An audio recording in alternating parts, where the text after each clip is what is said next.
Good evening, everyone. Can everyone hear me? Yes. Okay, you can hear me well. That's good. Welcome. For those of you that don't know me, I am Kim Young, and I am the president of the Conesville Historical Society and the Town of Conesville historian. And I'm really excited in particular for tonight's event because it is Conesville history kind of being displayed through people who live in Conesville. But before we get to that, we are not having a business meeting today because this entire presentation is about Conesville. But we will announce some of our upcoming events. So on 9/27, that's a Saturday, we're hosting, we are going to the Gilboa Museum, and we are presenting on our oral history project and doing a workshop conducting oral history. So if you're interested in that type of work, we invite you to attend. That's at 1 p.m. on September 27th. On the Sunday, on the 28th, there is a memorial event for Nick Juriat at the Gilboa Museum from 1 to 4. We will also be there, and that is open to the public. So we encourage you to attend if you're not sure who Nick Juriat is.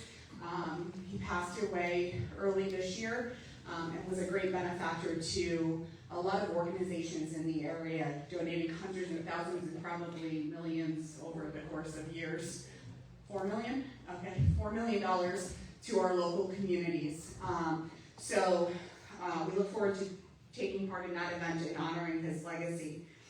And then on October 20th, I will be presenting another Conesville program called World War I in Conesville and the vicinity. It is here at 6 o'clock p.m. and all flyers for all of these events are out front. And then on October 31st, we will be participating in Trunk or Treat across the street. If anybody's interested in joining us for any of those events, we encourage you to do so. But what I'm really here to talk about today is our oral history project. And before I get started, I really need to thank Debbie Hill for taking this project on. Like, we've only been around for 3 years, but like 2.5 years ago, Debbie said, I have an idea. And then she said, I will do it. And we said, do it. So she is leading this oral history project, and it is a ginormous undertaking in order to keep the integrity of what's happening. So it started with 6 of us who came together in 2024 to train ourselves using the Smithsonian and Oral History Association guidelines to create this project. As a team, we have gained so much pleasure over the years. I almost fell off. Yeah, that's really good. And every time we conduct an interview, we learn something new, not only about our community, but also about conducting interviews and how to record. It's been a gigantic learning experience for us. We conducted interviews, practices with our team, and we went through best practices about how to do this. For example, every interviewee is given a consent form before we begin the project. That consent form informs them of what we're doing, why we're doing it, and gives them the power, essentially, to determine what we put out to the public and what maybe doesn't get released. And they can change that at any time. Debbie has done a tremendous amount of work reaching out to people, getting them to agree to the interviews. I'm looking around the room, and there's several people here who might have been a little hesitant when we first asked them, but through a little convincing, we're so happy that they decided to share their story with us. We developed a list of standard questions, but we've learned over the course of this project that sometimes you don't need to ask the standard question, that somebody just takes you someplace in their life or in the community's history, and you just go with the story they're telling, and you ask follow-up questions. And then we're at the point where we're sharing it. But because we're honoring Nick Juriat on Sunday, on Sunday the 28th, I want to take a moment to really thank him for what he has allowed us to do with this project. When we first decided to do this, we needed a video camera and we needed memory cards, and he supported us and he gave us the funds to do that, and we got a tripod and we got all the equipment we needed. So that is one of the ways that Nick Jury has given back to us here in Conesville. And I'm going to turn it over to Debbie Hilno to start, and then she's going to tell me when I need to do other things. Okay, I know you can help just get her his microphone. Thanks, Kim. Thank you, Kim. Thanks, everybody, for coming tonight. Good evening. We're so happy that you came. We've been very passionate about this project since we started. And my talk tonight is going to be about our own oral history project. Through our interviews, we've gained tremendous insight into Conesville, its people, and the history. Tonight, you're going to hear about the lives of the people we've interviewed in their own words. Am I loud now? Yeah. No problem. Now, this picture is the original members of the Conesville Historical Society. And then the quick overview of what we're going to talk about tonight is we're going to go over the life in Conesville, working and serving in Conesville, Conesville through the years, and then the heart of Conesville. And when we really started to look at our interviews and go through this, the heart of Conesville is obvious. It's the people from the past, people that are here now, and it'll be the people in the future, as well as our history of the town. So we're just getting started. We've done 10 interviews. We've learned a lot along the way. And we came to know that a lot of the families have been here for generations. They hold deep roots and historical ties. And then we have newcomers who will bring fresh points of view and ideas, adding to the diversity of the town. We're excited to share some of the stories with you tonight. And we wish we could show you all of the videos, really, because it was so hard to cut them down and just show little samples, but we knew we would keep you here all night. So we decided we would just give snippets of everybody talking about various topics. And we've done our best to include things that are relevant to the presentation. The full version of everybody that's been interviewed will become available via the Conesville Historical Society very soon. Like YouTube, and Kim puts everything on Facebook, and we have a website now that Carrie made, so we'll be able to put them on the website. So here's a few stories of our interviewees shared with us about their origins and how they came to settle in Conesville.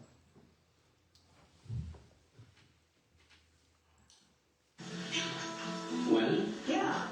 1941. Where? Over. At the doctor's office of Dr. Brown. And, that's where I always stuck. My mother always stuck in the doctor. But yeah, I was born in Hobart. Lived here ever since. Well, I was born on March 11, 1948, so that makes me 77 years old.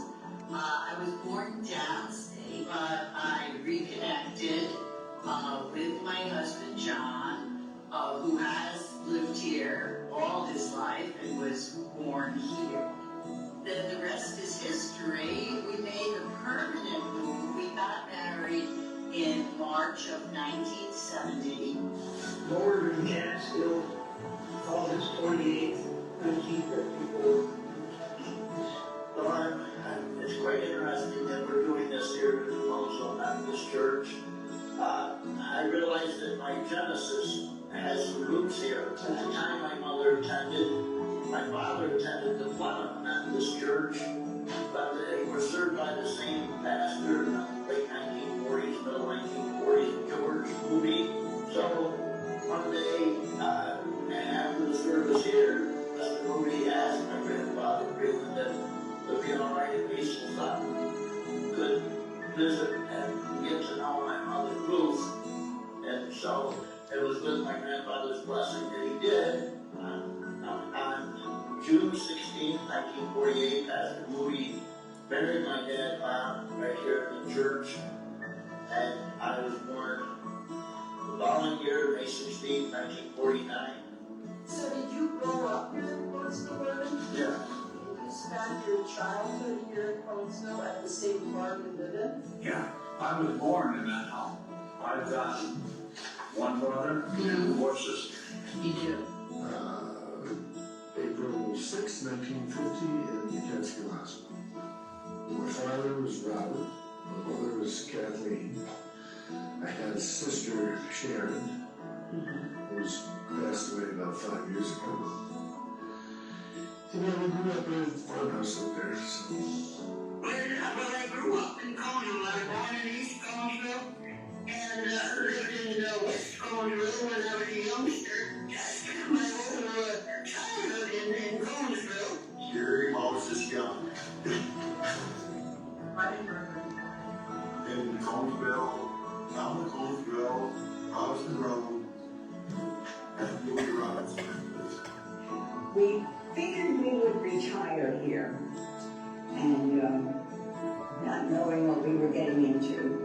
And I could not wait to retire because this was a lonely place. That's it. It was a lonely place.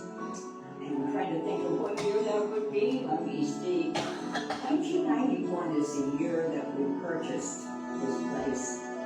So that was fun. I was born May 11th, 1937, about 2 miles of Gallagher Road, where the fuel farm was. That was my grandmother's farm, Elizabeth Murray, in Hanover with my grandfather, George. That's where I was born. That's where you're born.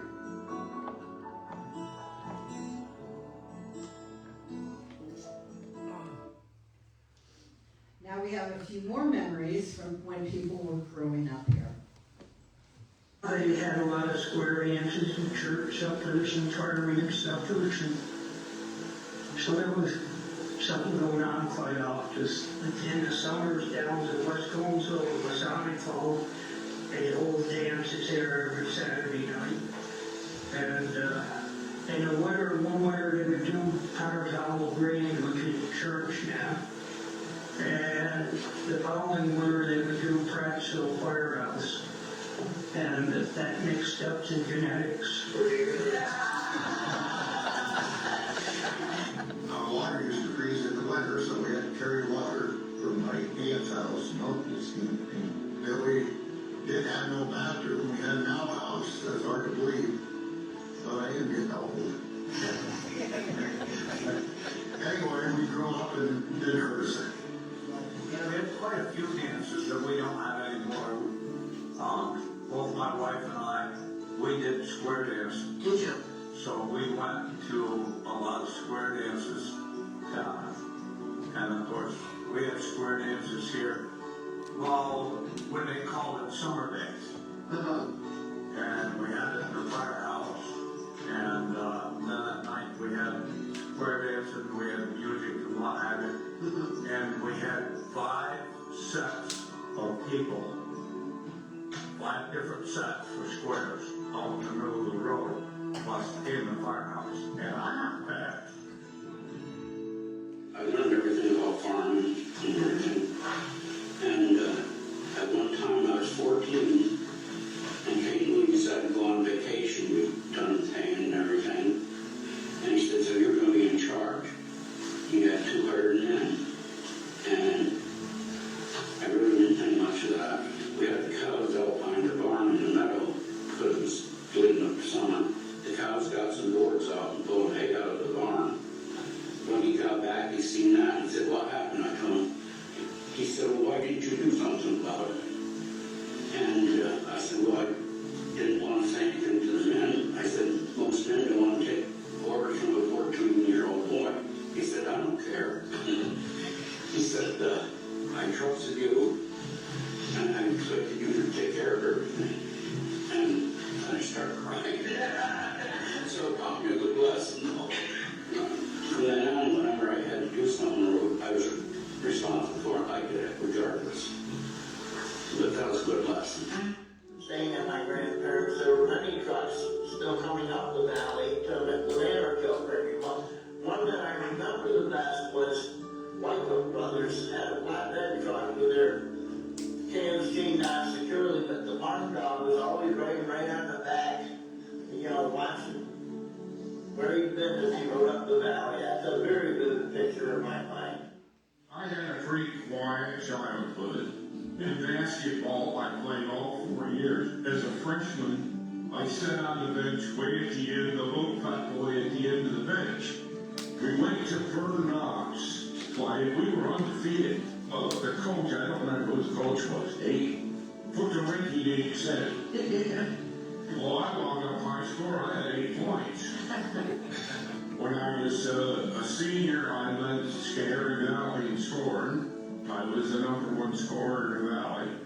Some of the people from Middleburg, one of the ladies was introducing me to some of her friends, and she said, my brother said this was the best basketball player ever played in Scary County. So I took her word. I enjoyed 4 years of baseball, too. I wasn't the greatest fielder in the world, but I can. And I had something peculiar happen to me that I still think about today. For playing in Richmondville, I come up to bat with the bases loaded and the score 12-10. I was 5 for 5 that day. The coach of Richmondville's name was Dick Slater. He come up to home plate, put his arm around my shoulder, and he said, Mr. Ballard, you're not going to beat us today. He said to the pitcher, putting on first base. He said, the bases are loaded. He said, putting on first base. So I went to first, the run scored, made it 12-11. But I thought that was so unique. Yes. And he came up and put his arm around me and said, Mr. Ballard, you're not going to beat us today. Interesting story, check on that first time. Oh, yeah.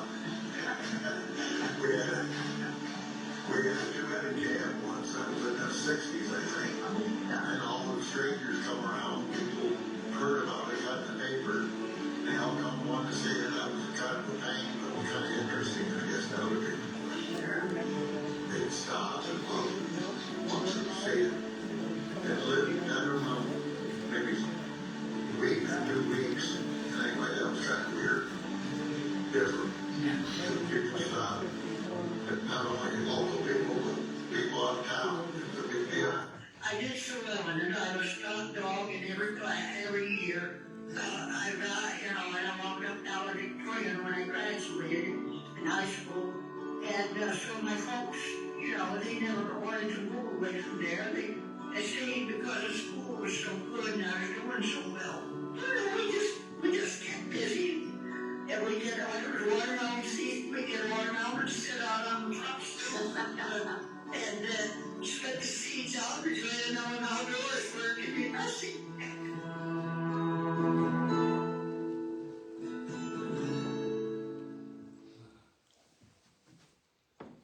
Through the years, Conesville has had many changes like any other town. Some of the more significant ones that affected our cultures, our social activities and economic balance. Advancements in technology and transportation have shaped the way that we've communicated, where we work, and the way we shop. Here we explore how some of the residents have experienced these changes. What changes have I seen? Yeah. Well, we used to have stores in all 3 villages. That little house by the retaining wall, that was a little store, her name was Hattie Cates. She used to have everything in there. Everything you could imagine in that little place. Just over the bridge there was a building there. And at one time that was a soda fountain, ice cream parlor. I remember going there for ice cream. And then there was George Cook's store where Colin found it. And then where Michelle is, that was Rock Bailey's store, which also cut hair. And of course there's gas pumps at George Cook's store. That was nice to go in there. They used to get out of the cheese in big brown wooden boxes. And when you want to buy cheese, you just slice it off after you got rid of the bowl. Just slice it off. It's a lot different. It was a lot handier. The people, of course, back then, everybody knew everybody. You're more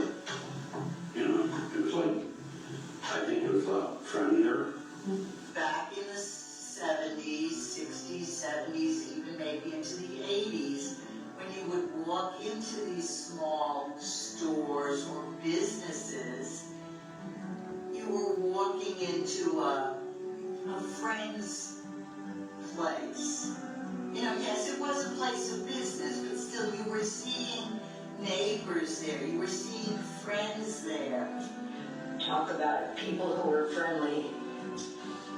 And Ray Buell was one of the first people I met, and his wife Betty Lou. When you're in a small town like this, you had just about everybody, and you chatted back and forth and asked questions, and where are you doing this? Where are you getting this? And this, you know. And I think back then there was more people working together.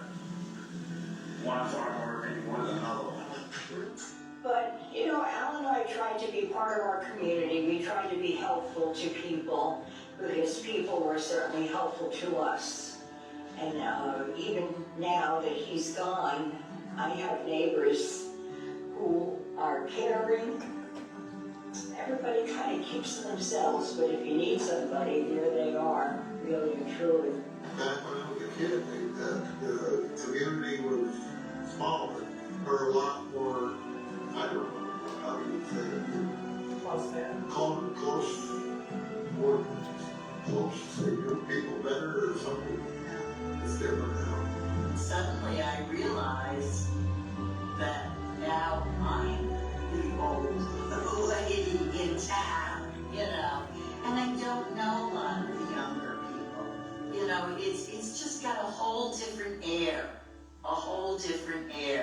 and people don't reach out like they used to. You know what I mean? We used to have like gatherings, just and they might play music and just visit. We used to go have bonfires. We'd take a tractor and a load of hay and a bunch of kids, and we'd just walk around the hill and get a big fire and sit there and get away from everything. It was a lot of fun. You don't do anything like that today. Of course, we didn't have computers. The town has become so much more mobile. Back in the 50s and maybe early 60s, going to Stanford was a big deal. My husband John said that when he was growing up, you were limited to knowing Gilboa, Conesville, Prattsville, because they were in the school. For better or for worse, we don't stay in our home community. This is another place you should be, so I guess it's like it is, right? Another is, so I guess that's the way it works.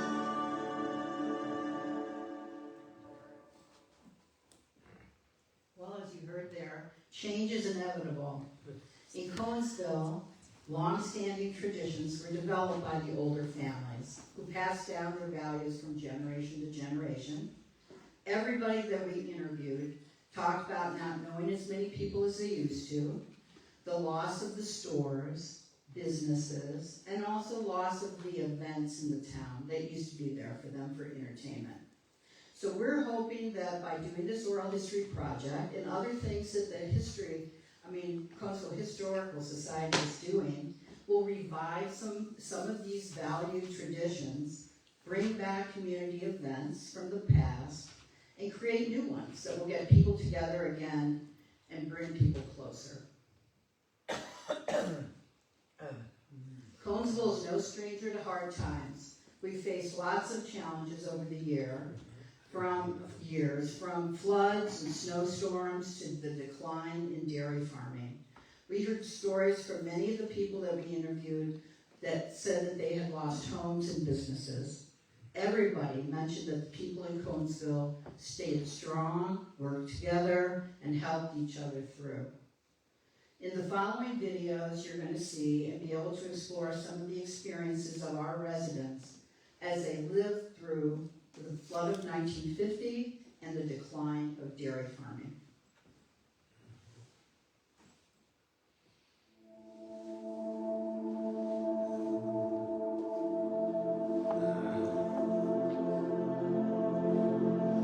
Flood of 50 took our barn Did it?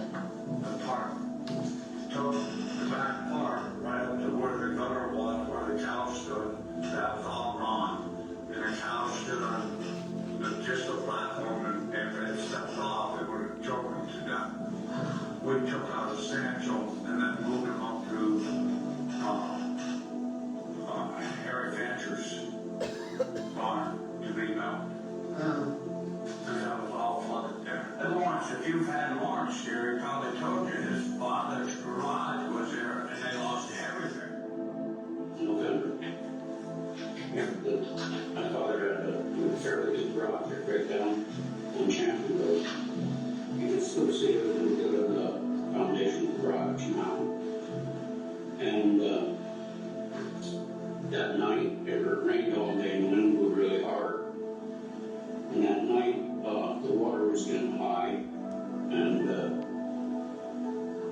just eating supper, and my mother said, go get something out of the cellar. And when I opened the cellar door, the stuff just come right out of the cellar, just about, and very full of water. And I remember we were eating, and I said, you know, this may be the last time we're eating in this house. And it was. And then we finally decided that we had to move out. So, we started out, and when I walked out the door, the water dragged to my knees. Then we came up to, grew off in Elsie Hitchcock's for the night. And, my goat was down there, so I got my father to go back to get my goat. And the next morning we got up, there was nothing there, nothing. It was gone. It was just about the only one that really affected by it, but it took the house and the garage and everything. And then there was all of the Massey Harris four-wheel drive tractors that right to the house. And it was totally gone, and we looked. We walked for days looking for stuff, but we never found anything in the tractor. We had no idea what happened to it. Everyone thought it might have, in the house, that might have rolled in the cellar and knocked out my car over and grabbed it. And from there, we just was bounced around from house to house.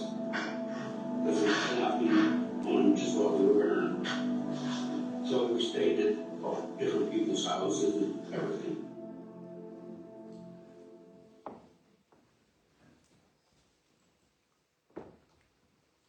As we discussed before, another challenge that affected our town and the economy was the decline in dairy farming. This was the main occupation of a lot of the townspeople. And just as a side note, Kim, our president, has also authored a book on the history of the creamery in Manukil and worked hard to get a historical marker for the site where the creamery sat. This next slide will be about the history of the creameries. Yeah, my grandfather started up with milk route in the 30s, and then they built a Roxbury Creamery. And he got most of the milk right here in Conesville, and he got a couple customers on the way down to Roxbury. And they would take, I guess, 60 cans or so a day.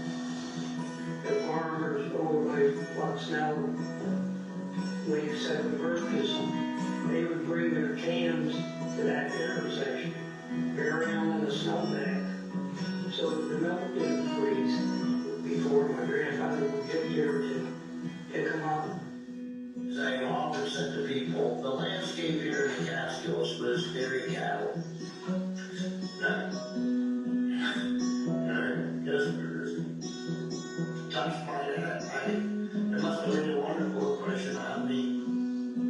And the other thing I can say that I remember was community interdependence. We had the 3 small hamlets here in Conesville, Manukil, Conesville, and West Conesville, and Manukil, of course, had the creamery. Most hamlets had a creamery.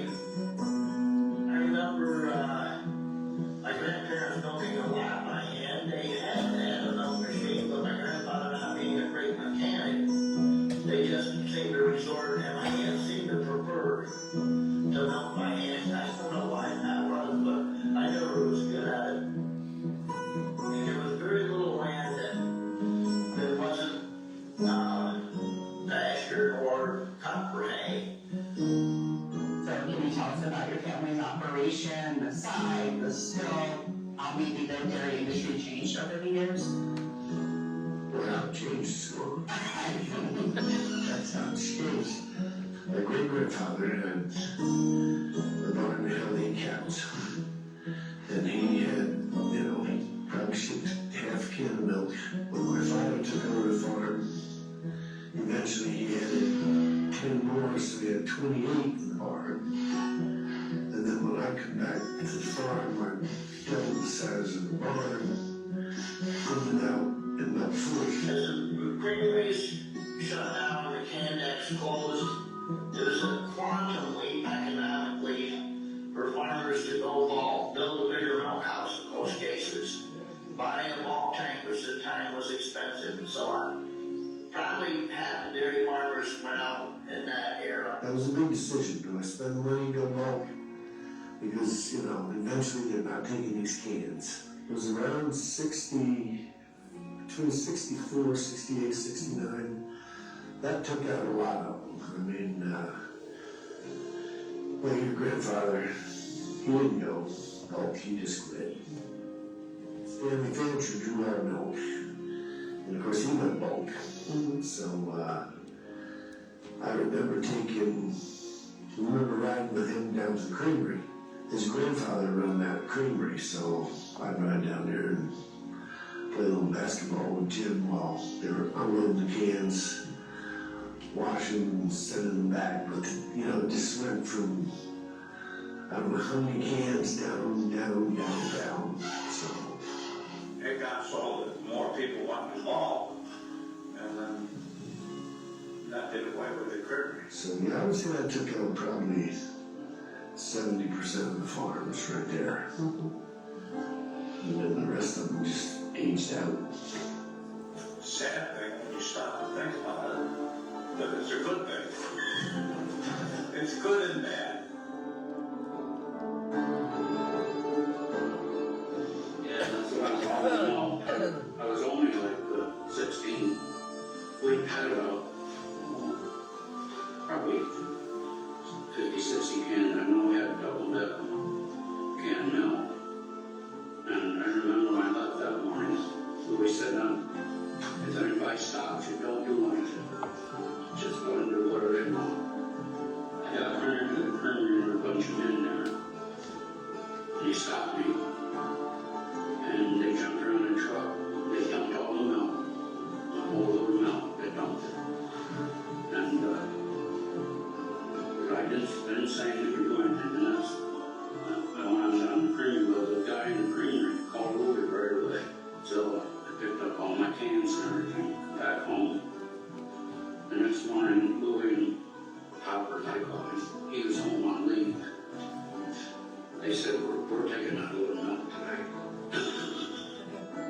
If you look at it, when the creamery closed, you probably lost a lot of farms here. Farms that were delivering from here that were outside of our town, and they didn't go to law. That's when I think a lot of farms started splitting up.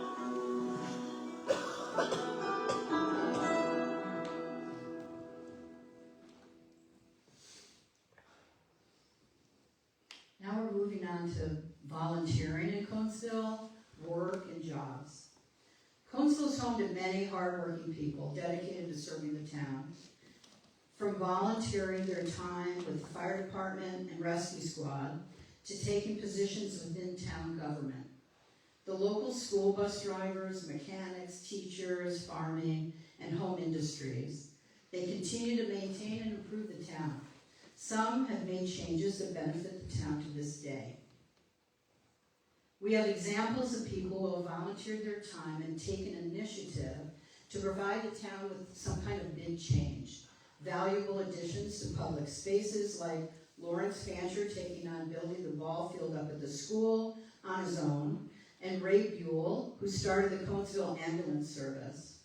And Gary Case's grandfather is one of 4 founding members of the Conesville Fire Department. Can you tell us about the ambulance service in Conesville? How did that start? That started because there was an accident down by Tommy Hughes. That's when Tommy Hughes came to me and said, because I was involved with his bar company quite a bit, and he says, we need to get an ambulance. And I said, I agree. And so we worked very hard to raise money to buy our first ambulance. Really? So the town raised them, how did you raise the money? Just by going around with people getting money. Mm-hmm. I mean, the town had nothing to do with it other than people in the town. We're getting the money. Some fundraisers. So was it kind of the fire department team got involved with doing the ambulance piece? It took a while. Did it? Well, plus Fire we had to department find, didn't want no part of the ambulance. Our ambulance was housed in Manorville for quite a few years in the old creamery. oh, really? Okay, and how did you staff that ambulance? How did you get people to volunteer to be on the ambulance crew? Well, we got people to take first aid courses and then EMT, and Tommy Hughes was one of the big leaders. And I was behind him, and we got enough, and we went to classes. And Tommy and I both drove every time so that we could go take the people, so they didn't have an excuse to stay home. Oh, okay. And what about, how did you set up that system so you could be notified? Was that an expensive thing to be able to buy those? I'm not sure what you call them. Yeah. Yes, it was. Each one of us bought our own first one, and then we got the fire department. Then when they got bigger, we got the fire department to go along and buy the Minitors, the new Minitors. Mm-hmm. And so. And what was the building, you know, the old fire department? What was that? Did you have to turn it into a fire department, or was it just a barn at the time? That was, the old firehouse was always a firehouse. Oh, it was built as a firehouse. But yet the ambulance was, you used the creamery down there. Were a lot of the same people on both teams? Yeah, you had, same people. Yeah. People who took the first aid courses and what have you were on the ambulance. Yeah. Have you seen a big change in getting people to volunteer? I know we don't have an ambulance at the moment, but they're working on it. It's hard. Very hard to get people to join it. Not because of anything except the classes you have to have now. Mm-hmm. And they make you, and so that takes a lot of time. You should be really proud, though, that you started that. I mean, it takes people like you and that Tommy Hughes to put that together and get people interested and. It took a lot of effort there. I bet. And a lot of dedication, because we did most of the work, and if we took them to classes or tried to get classes here. Mm-hmm. And then you drove all the calls for a while, anyway. Yeah.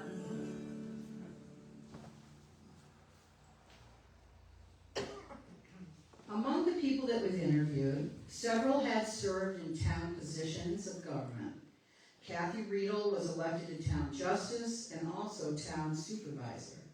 Forrest Ballard was elected as town justice, and Ray Buell was appointed as the head of the emergency management system.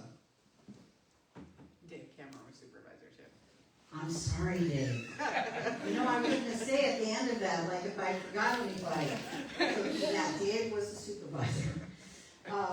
The next area that we're going into is maple syrup production. Maple syrup has been a big part of our town with its own history of changes over the years. It was a good industry for people to pivot to when the dairy farms went out. It's a great business for the area because we have those rich maple trees. And at the time of year when many other outdoor activities like haying and farming are done, maple syrup can be done. This video discusses maple syrup production in our town. We did all that kind of maple syrup, candy, and it was very, they're still doing that today. It's not easy, but we did quite a bit of maple syrup there at school. Mm-hmm. So after your pharmacy's dairy operations, what do you do? Because I know you still operate a farm today. Yeah, well, now I just sell hay, and I do maple syrup, which keeps the Yankees actually on the farm, so I can almost afford hanging into it. But I've signed it over to my son, so I hope he'll keep it going. Well, when I was a kid, I just won a few buckets, And down over the bank of the farmhouse, they had a laid up stone arch and flat pan that belonged to my grandfather, because he made syrup. That's how I got going into maple syrup. But of course, then when I went to college, that ended all that. So, then when I come back in '83, I kind of wanted to get back into it. So we started, we did a little bit over here with my sisters, same way, same old flat pan, same old buckets. And then eventually, I think in '87, I bought an evaporator.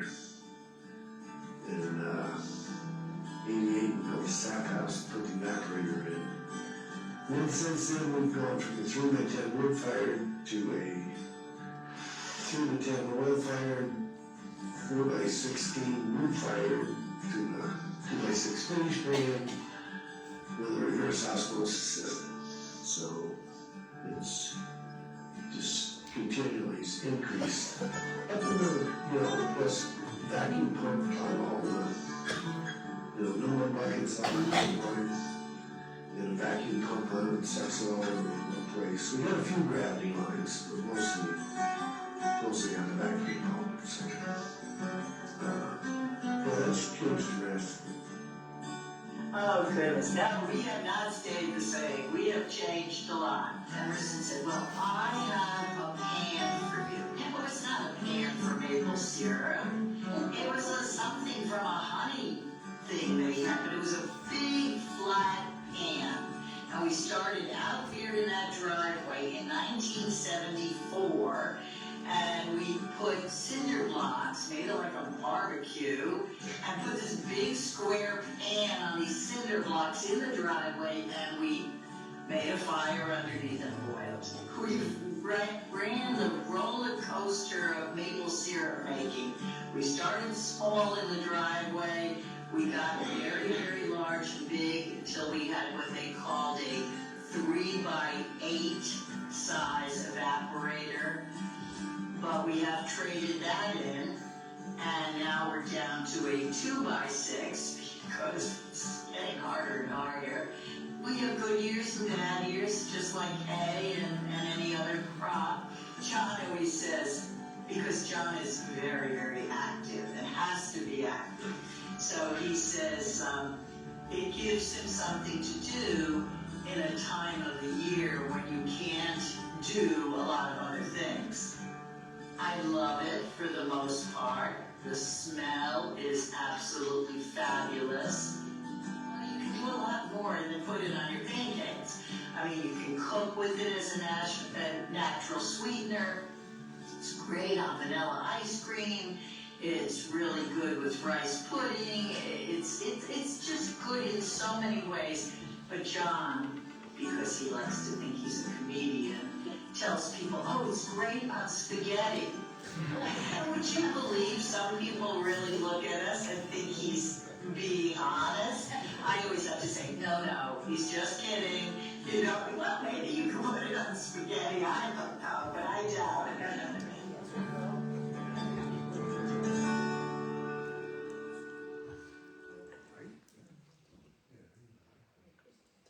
The heart of our town is the people and its history. We hope that by preserving these stories and sharing them, keeping them alive, we celebrate the people of Conesville and our town's rich history. We end every interview by asking the same question. What do you like most about living in Conesville? In the next video, we have some of the people giving us an answer to that question. But our last question is, what do you like most about living in our town? It's quiet. We'll get back to it. Nature and solitude. Bull Road is relatively quiet. Our neighbors are relatively quiet. Well, I don't know. You stay here your entire life. I've been here 83 years. Well, it is nice to pass on to my children and my grandchildren what message is, I believe lineage is an important thing. In our present day and age of many broken families, many people, go to a dear friend of mine whose wife is 2 books on the town core, right? Don't know their family history. That's probably a lot of it.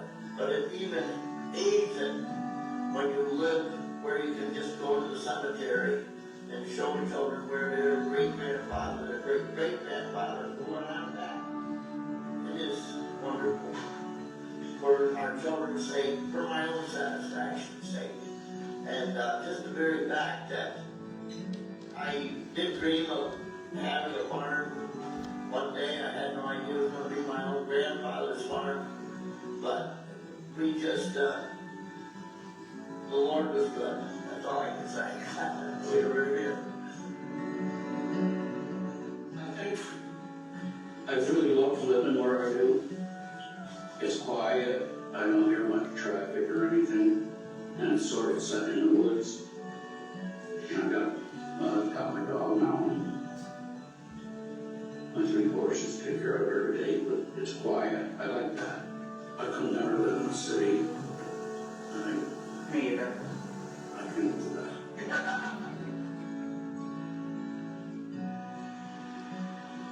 The country, out in the country.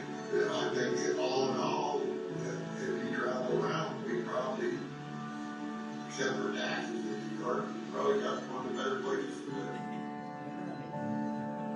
But there are so many beautiful places here. In the wintertime, I see the mountains from Greene County, and they're all gone now, so I'll have to look forward to seeing them again next winter. So where we are located, just so far down, we touch so many counties, Albany, Greene, and I think that we actually touched a little tiny piece of Delaware County. And not too many places can boast of all of that, for sure. I know that after one day in Albany, I am ready to get back to Collinsville.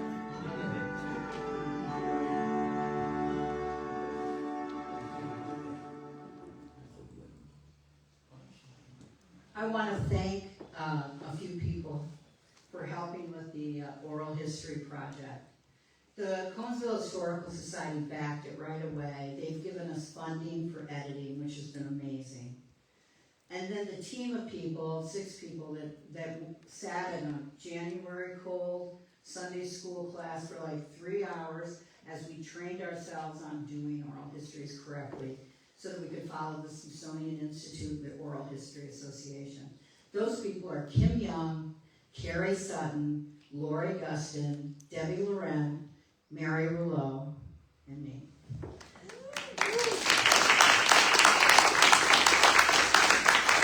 I also want to thank John Riedel, who was instrumental in setting up that telephone interview that we did with Elizabeth Merwin, who lives in Texas now.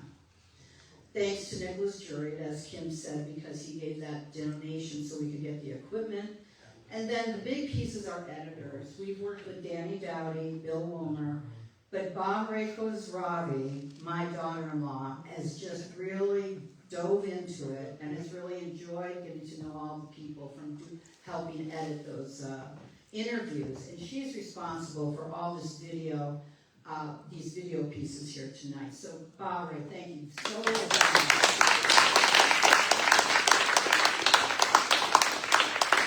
You can stand up. I know she's going. A very special thank you to all of the people that let us interview them. We weren't sure exactly how it was going to go, and when we called people to invite them to come down and let us interview them for over an hour as we asked them questions about their life, they all said yes, and they came down and were very patient with us and generous with their time and stories. And that's Ernie Sutton, Lawrence Fancher, Gary Case, Raymond Buell, Forrest Ballard, Elizabeth Merwin, Gary Young, Kathy Riedel, Irene Hess, and Dave Kammer. We hope tonight's program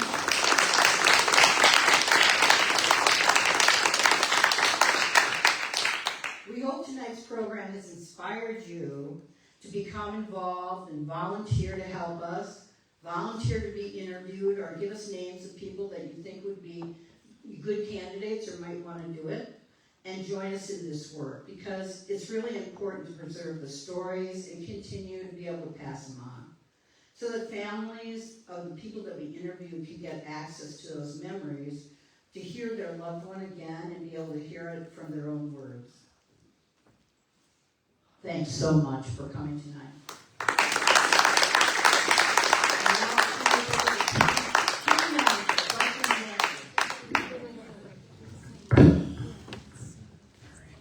So thank you, Debbie. One of the things that I was just thinking as you came near the end there was about how we started thinking about this in terms of age. And then we realized that everybody has an oral history, regardless of your age. So even if you only grew up and then moved out of town, if you know somebody like that whose childhood was spent here, they're a good candidate. Even if you're in your 40s and your 50s and you have very vivid memories of a specific historic event. Age really doesn't matter in this project, because we want to make sure that we're documenting things occurring, or that have occurred in Conesville and occurring. At some point we might, touch on things as they were happening, but we're not there yet. So if you have siblings, I'm looking at some of you who have like husbands and wives who grew up here, we might want to convince them to join our project. So I am offering this time for a question and answer. That can be of us, the interview team, or it can be of people that were interviewed about their experiences, because we're really here to share all aspects of the project tonight and have a conversation. So does anyone have any questions? Mr. Rula. How many hours of video do you have? Oh my gosh. So with 10 people, they're all at least an hour. Some of them are closer to 2 hours. So again, the process is very long. To go through this, we try to edit them down to a much shorter version, 30 minutes to an hour for most of them. And then for each one of the interviewees, there will be a preview with some of the highlights as well by the time we're done editing, right? Yeah. So the editing part takes a long time, and we have dedicated funds to make that happen. And have professionals do it. I was going to say, it also takes a lot of skill that none of us really had. So we had to use editors and now moderators. Any other questions of anyone? Irene. Well, I just want to say that I was so extremely flattered that you asked me to be a part of this, and it was really one of the highlights of my life, really and truly, to share my feelings and to just feel like, I guess I've lived in Conesville longer than any place else, so it's really a home place for me. And we thank you for sharing that story. Yeah. And you're an example of someone who didn't grow up here, raised your children someplace else, but moved here post-children and has contributed to the community and has a lot of stories to share. So we thank you for that. Michelle. So I moved to the area back in '95. I met my husband here at school. We've taught here for over 30 years. We've raised our children here. They've come to Sunday school here. We're part of the community now. However, I was wondering about some of the interviewees who are here. We don't have family here, but luckily Lawrence and Sandy Fancher helped raise our kids. And what about your families? Are they still here? How big are your families? I don't have roots here. I don't have roots here, but I feel part of a big family in Conesville, in Gavoa, in this whole area. But your families, are they still around? Are they big families? Are they small families? Yeah, so we'll give everybody a chance to talk. It's a great question. because that is actually a question that comes up in the full-length interview at some point. We ask about the families. So, Ray, I'm going to start over with you and Heidi. Could you share a little bit about your kids and where they are and grandkids and anything like that? Well, yeah, I've got 4 older sisters, and they're all away. Some of them have passed away. Then I've got a brother. And he passed away, and he lived on the Brand farm there for years. After Harold died, we bought that, and then we ran both farms at the same time. And the girls all left. But the boys stayed. But the boys stayed. And what about your kids, Ray? Huh? Your own kids, Tom and Heidi and Tom and Heidi, yeah, they're, Heidi's right here. Tom, I'm not sure where he is. And he's out driving that truck around someplace. Yeah. He's always around working somewheres. Not stop nowheres. If you get him to stop, you're lucky. My sister lives in Long Island. She left soon after college, so then her family is down there, and her children, are, for the most part, are all out of New York State. So. But Tom's two children Yeah, are local. Tom's 2 children. Brandon is in line to take over the farm, it seems. He's a senior this year, so. Irene. Let me tell you, you want a kid like Brandon. Yeah, he's a hard worker. He's got more ambition, and he can think of things to do than anybody I know of. Yeah, I love that. I told Brandon if he ever needs a place to stay, he's gonna move in with Irene. Irene, you have children? Yeah, well, I had 3 boys. We lost one, and he was the one that we thought would take over whatever we had here. But I just feel, especially working at the school, I was the school tax collector. That was an interesting experience in itself. But I think my kids come here and appreciate so much of what they see and the piece of it all.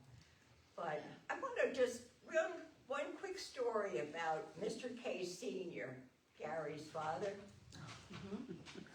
He came to our house one day looking for some money from the previous owner.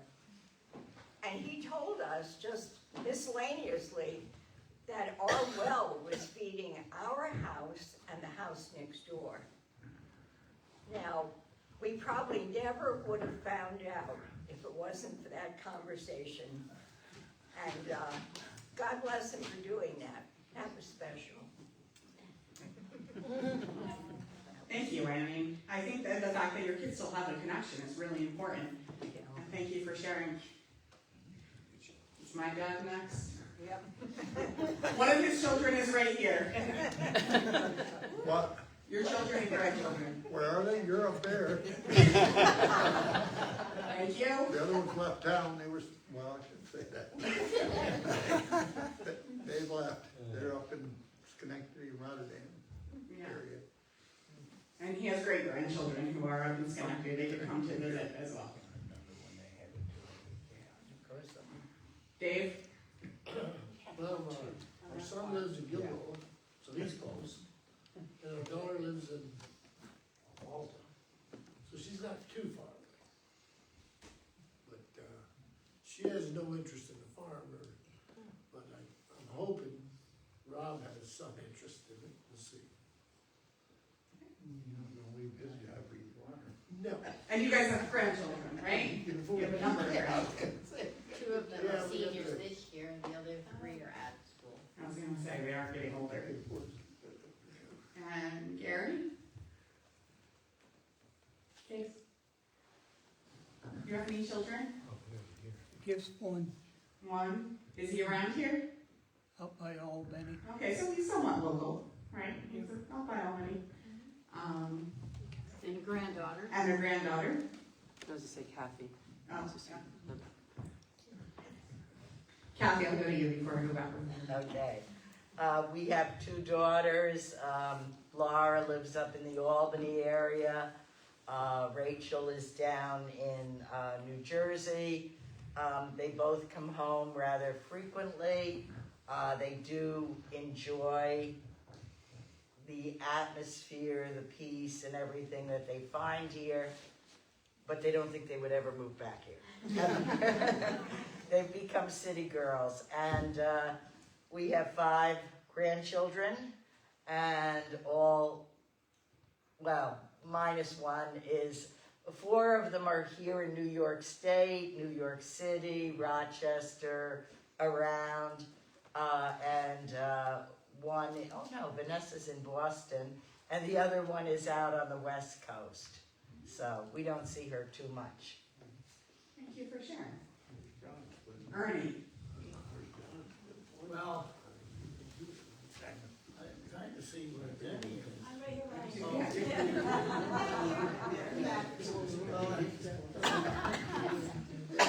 The Lord blessed me with 3 children by birth, and I came from a large family, and I had a little bigger vision than that, but I didn't realize Jenny's sister would have her children picked up by social services in Dutchess County. And they get an opportunity to reclaim them, of course, but didn't come to pass. And in the end, we were blessed with my nieces and nephews, which became our children through foster care and adoption both. And so my history story is we were under a great blessing here in America for many years. We came up to the social revolution and things didn't look as good. One of the gurus of Woodstock bought the farm right next to us in Bloomville. And there's not anything there now. There's not even a barn where I grew up either. That tells you something. But anyways, so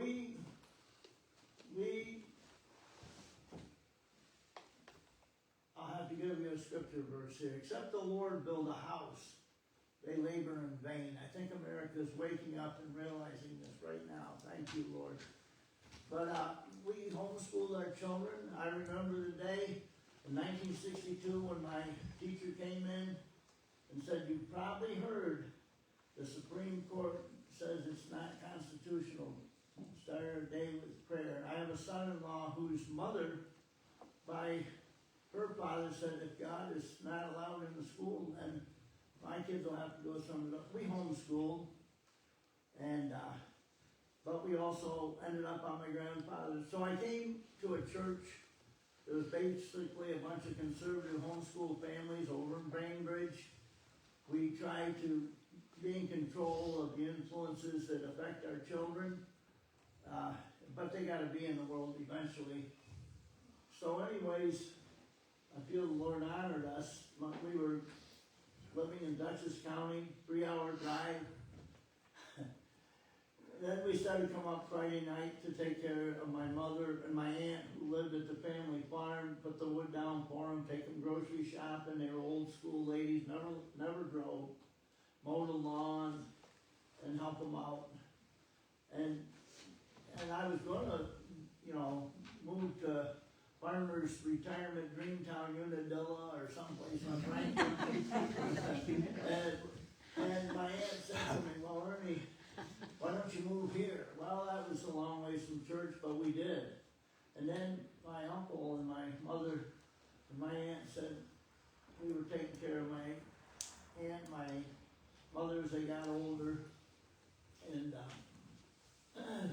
I guess it was my Aunt Esther that said, "Ernie, why we'd like to deed you the farm as long as we get lifetime rights."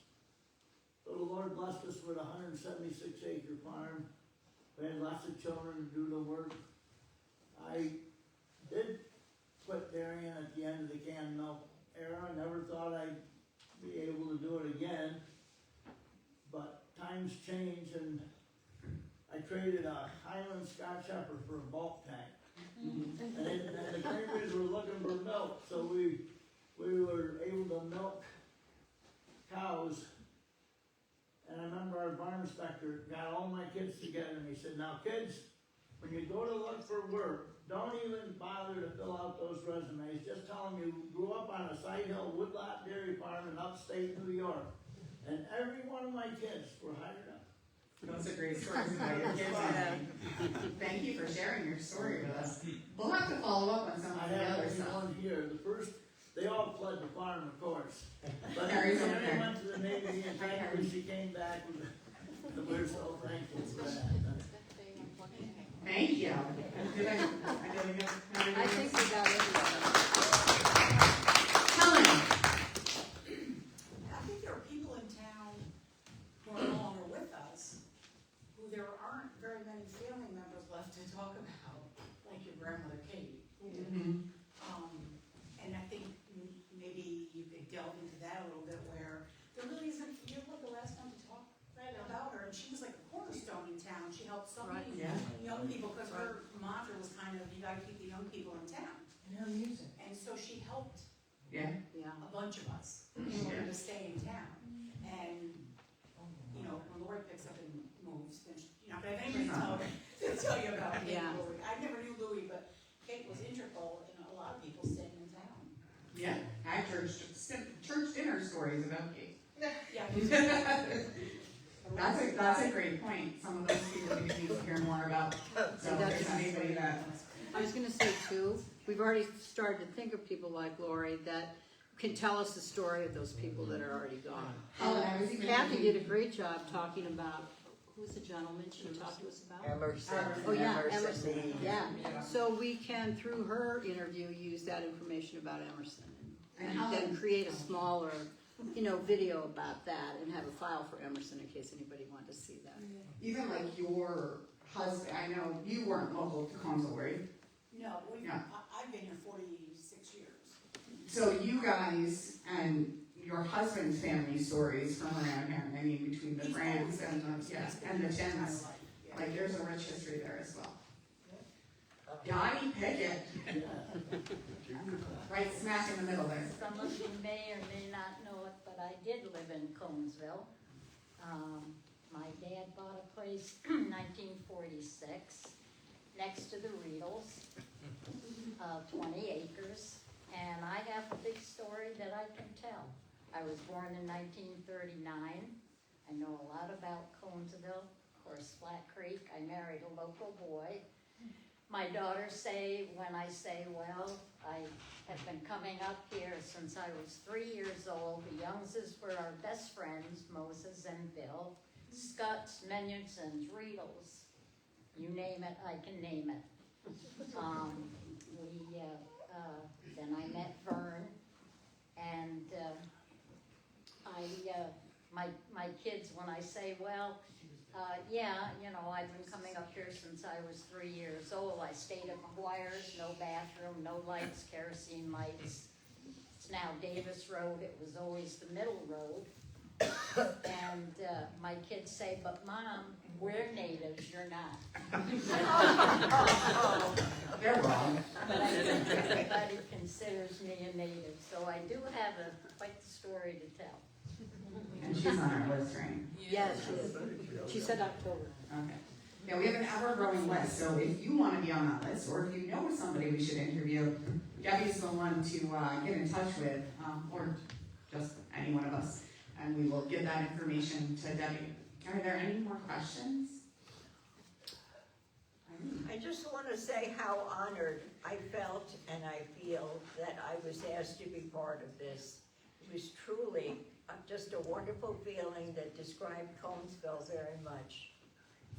And it's been a long time, and my family wants me to go away, but I think I'll stick around.